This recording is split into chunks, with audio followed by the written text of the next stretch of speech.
12월 16일 토요일 날마다 주께로 큐티 가이드 시작하겠습니다. 오늘 본문은 잠언 21장 21절에서 31절입니다. 승리하게 하시는 하나님이란 제목으로 받은 은혜를 나눠보도록 하겠습니다. 내용 관찰 1번입니다.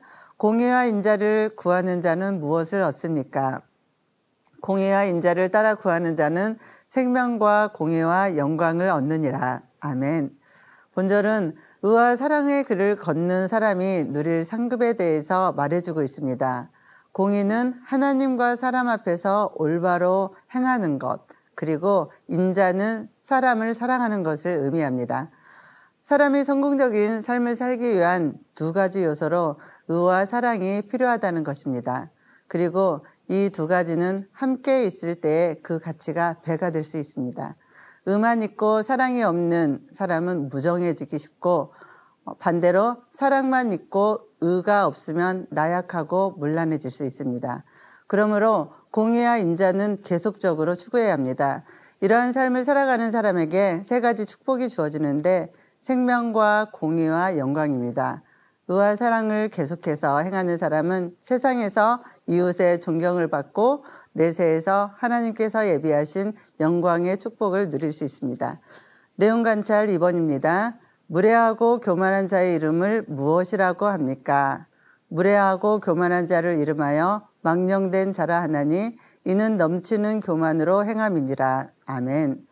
우리는 일상에서 버릇 없는 아이들을 보면 참 요즘 애들은 버릇 없어, 무례하다라는 말을 많이 합니다. 그런데 예의 없다라고 하는 무례를 이야기할 때 아이가 어른에게 행하는 무례가 더 많을까요? 아니면 어른이 아이에게 행하는 무례가 더 많을까요? 저는 어른이 아이들에게 행하는 무례가 더 많다라는 생각이 듭니다. 어른의 잠재의식 속에 아이들에게 예의를 갖추지 않아도 된다는 생각이 내재되어 있기에 쉽게 무례하게 말하고 행동하는 것 같습니다. 오늘 본문은 무례하고 교만한 자를 망령된 자라 부르고 있습니다. 인간은 하나님의 지으심을 받은 피조물입니다. 그러므로 인간이 마땅히 창조자 하나님을 경외하고 그 앞에서 겸손히 행해야 합니다. 그런데 무례하고 교만한 사람들은 수단과 방법을 가리지 않습니다. 그렇게 쌓은 세상 영광을 통해 그들은 거침없이 내 앞에 두려운 것이 없다라고 말합니다.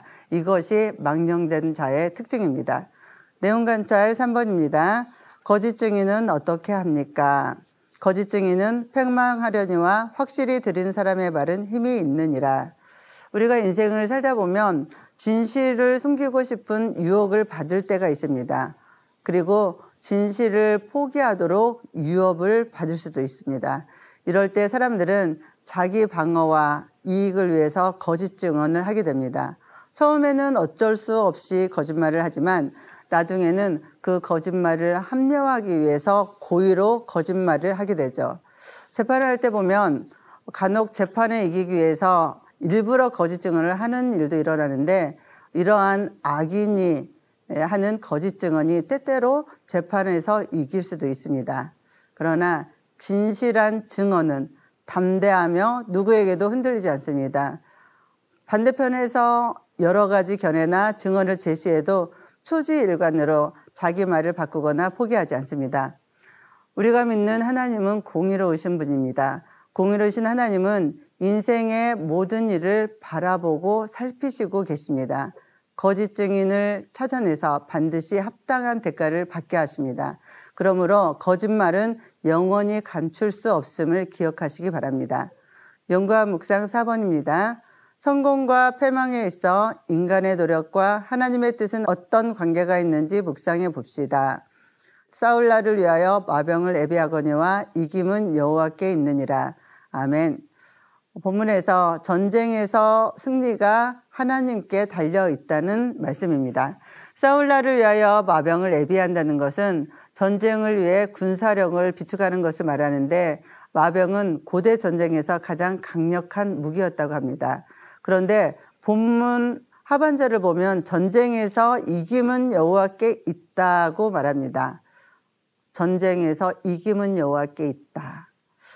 이는 우리에게 두 가지 중요한 사실을 말해주는데, 아무리 막강한 군사력을 갖추었다 할지라도 하나님께서 함께 하시지 않으면 결코 승리할 수 없다는 것과, 반대로 군사력이 조금 미비할지라도 하나님께서 함께 하시면 반드시 승리할 수 있다는 것입니다. 삶의 적용 5번입니다. 하나님의 영광을 위하여 내가 준비되어야 할 것은 무엇인지 생각해보고 실천합시다. 벼룩은 자기의 몸 크기의 200배를 뛴다고 합니다.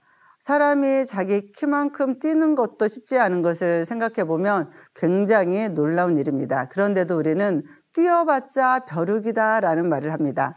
왜냐하면 벼룩은 워낙 크기가 작기 때문에 200배를 뛰어도 우리가 볼 때는 그 높이가 아무것도 아니라는 것이죠. 마찬가지로 우리가 아무리 많은 능력을 가지고 있는 것 같아도 하나님께서 보실 때는 아무것도 아니라는 것입니다. 우리가 아무리 수고해도 또 노력하고 헛된 수고, 헛된 노력이 될 수 있다는 것입니다. 그러므로 전쟁 같은 삶 속에서 승리하기 위해서는 믿음이 있어야 합니다. 세상의 주관자이신 하나님을 기억하고 말씀에 의지하여 겸손함으로 정직하게 살아갈 때 나의 삶을 통해 하나님께 영광을 돌리게 됩니다. 정직하게 말씀에 순종함으로 하나님의 공의를 실현하는 맑은샘 강천교회 성도님들이 되시기를 주님의 이름으로 축복합니다.